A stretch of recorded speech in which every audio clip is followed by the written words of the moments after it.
Hey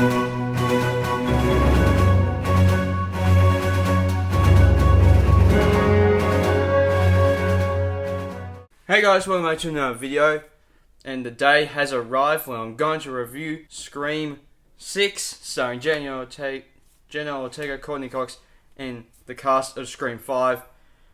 In this installment, the survivors of the Ghostface killings leave Woodsboro behind and start a new, fresh chapter in New York City. I actually really like this movie, and I like how this movie focused on the new cast, and it showed that they can carry a Scream sequel. So I really appreciate that about this movie, because the first one was more, let's put them with the original cast so we can continue their story, but also just shove these new people to set them up. We're here and we show that they can be the main characters for this new version of the franchise that is still a legacy sequel in a way.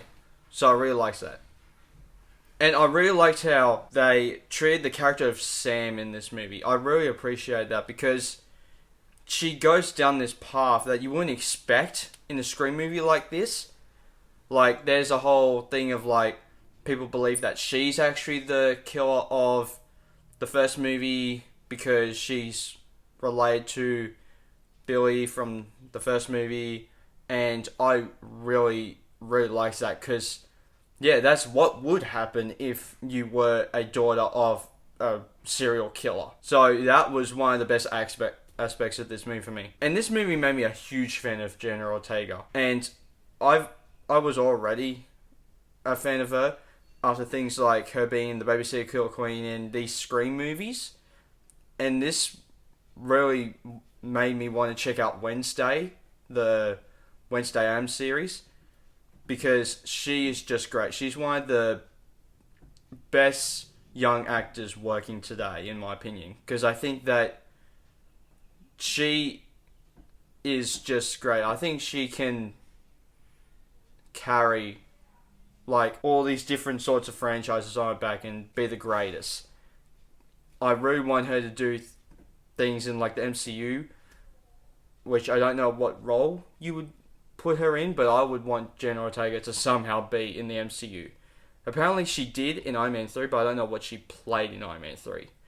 Because she would have been really, really young if she was in Iron Man 3. I like how this movie carried the tradition of bringing back some characters from the past. So, of course, you have Gale and you have Kirby back from Scream 4. I really liked that.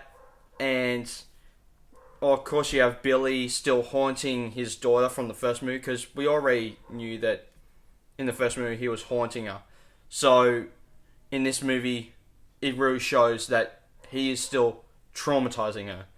So, I really liked that. I liked how you're still putting in these legacy characters, but mainly putting your new characters front and center, and kind of keeping your older characters kind of sprinkled in there, but like more in the back, and pushing the, I guess, least popular ones like Kirby to the forefront. And I really like the idea of the shrine, of, like, we already saw this in the trailer, how we see the shrine of the Ghostface mask, and they have all these different callbacks to the original movie. We see all these different sketches of Dewey and Sydney and Drew Barrymore's character, and all these different things that were previously from the other Scream movies. And the way that it's revealed of whose it is, I'm just like, what? This is crazy. But yeah, no, I really liked that. Also, the thing is too, the way that, because they had the shrine in this movie, felt like more of an, I don't want to keep coming back to this, but it felt like a endgame to the Scream franchise.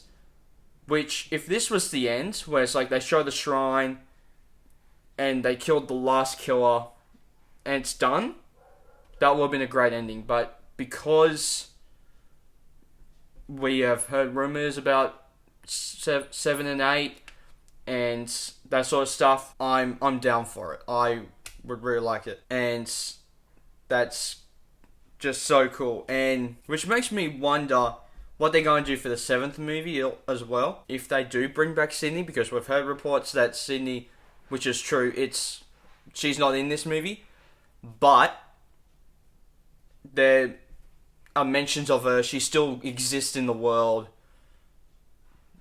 The way that she's mentioned seems like that she's having a happy ending. But I think she'll come back at some point to go like this. Like, I don't know if they should end at 10.